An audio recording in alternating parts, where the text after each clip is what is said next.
tärkeä biitti, eli suorien jalannostojen osalta se myös helpottaa tietysti suorittamista, mutta myös tuo tempoa.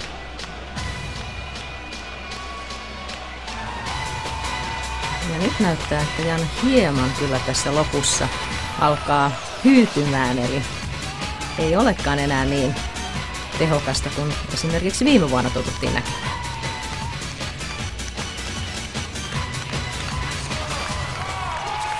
Mutta loppuun kyllä taas teknisesti vaikea suoritus. Hyvä on Tsekin Pogobratskin suoritus. Ja tällä suorituksella hänellä on mahdollisuus kiilata ohi Tero Haapasalmen. Mutta sitten seuraava suomalainen tuonne kilpailualueelle. Hän on Juuso Väisänen, Hämeenlinnan voimisteluseuran edustaja ja edellisten maailmanmestaruuskilpailujen pronssimitalisti.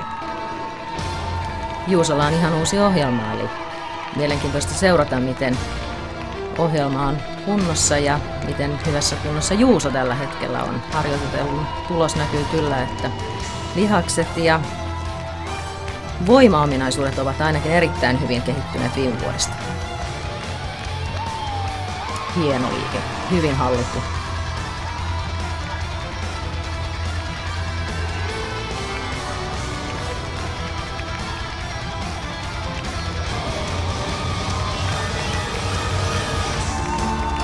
Siinä hieman teknisellä puolella ongelmia jalkatyöskentelyssä. Ojennukset eivät ole ihan loppuun asti suoritettuja.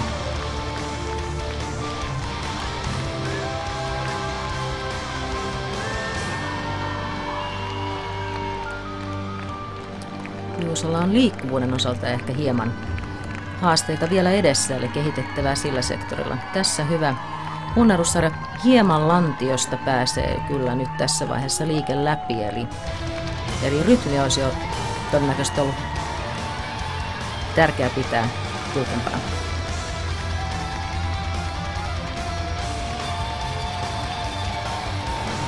Ja suorat jalannostot.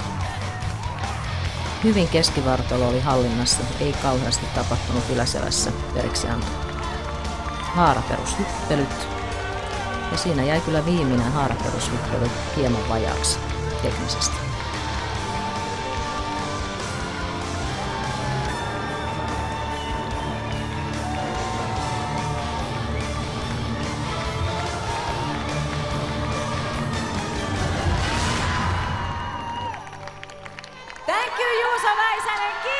Hyvä suoritus Väisäseltä. Hyvä ohjelmakokonaisuus. Juuso on myös itsekin tyytyväinen ja teknisesti pieniä epäpuhtauksia.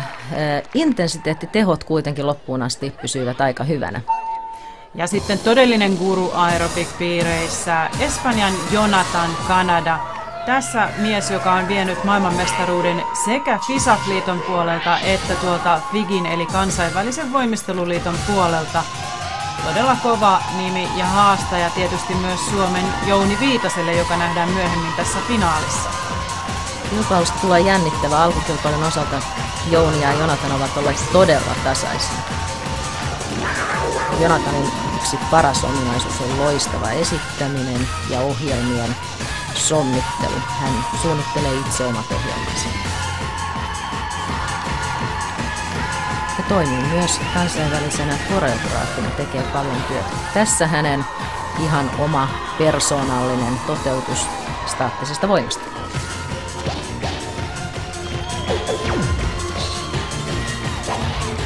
Ja hyvin Jonathan liikkuu 7x7 kokoisella alueella.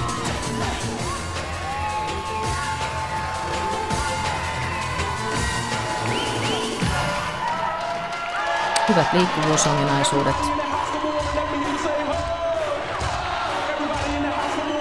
Hyvä musiikin vaihtelu, rytmin vaihtelu. Siinä sommittelun arvoja, joita tuomari arvioi.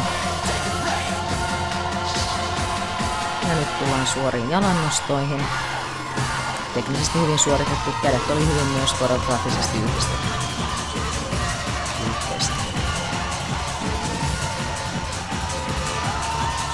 Siinä hypyssä pieni tekninen virhe.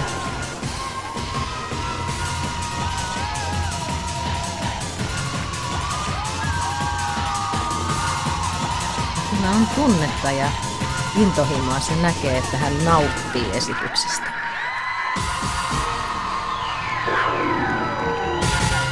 Vau, hyvä kokonaisuus. Loistava urheilija. Ja kyllä tällaisella suorituksella ollaan tuolla ihan ykkös-kakkossijoja tavoittelemassa. Se, mitä sitten loppujen lopuksi käy, niin se selviää tietysti suomalaisen Jouni Viitasen suorituksen myötä, mutta nyt sekin Wojtek Echner. Edellisissä EM-kilpailussa tämä nuori herra oli 4. sijalla. Hän on hyvin kimmosa, räjähtävä urheilija, mutta voimaominaisuuksien osalta niin keskivartalossa on selkeästi vielä havaittavissa tällaista löysyyttä. Mutta kuten näkyy, niin hypyt ja vartalon hallinta teknisen puhtauden osalta toimii kyllä hänellä hyvin. Siinä haaraperushypyt, jotka valitettavasti jäi vähän niin sanotusti väliliikkeeksi, ja kuitenkin ne on näitä pakollisia liikkeitä, jotka tulee tehdä teknisesti hyvin.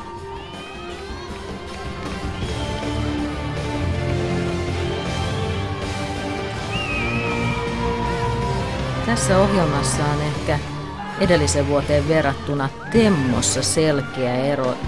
Näyttää vähän siltä, että ohjelma ei ole vielä ihan valmis.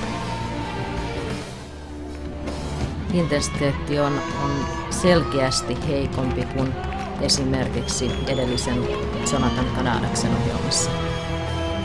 Samoin myös ohjelman koreografia on selvästi köyhempi kuin äsken nähty huippukoreografia espanjalaiselta. Kyllä tässä ohjelmassa ei ole niin sanotusti hänen kehittämiään tai valmentajan rakentamia erikoisliikkeitä. Ohjelma on koottu liiketeknisen vaikeusosa listan mukaisesti, eli koreografia sommittelu ei ole kauhean mielenkiintoinen.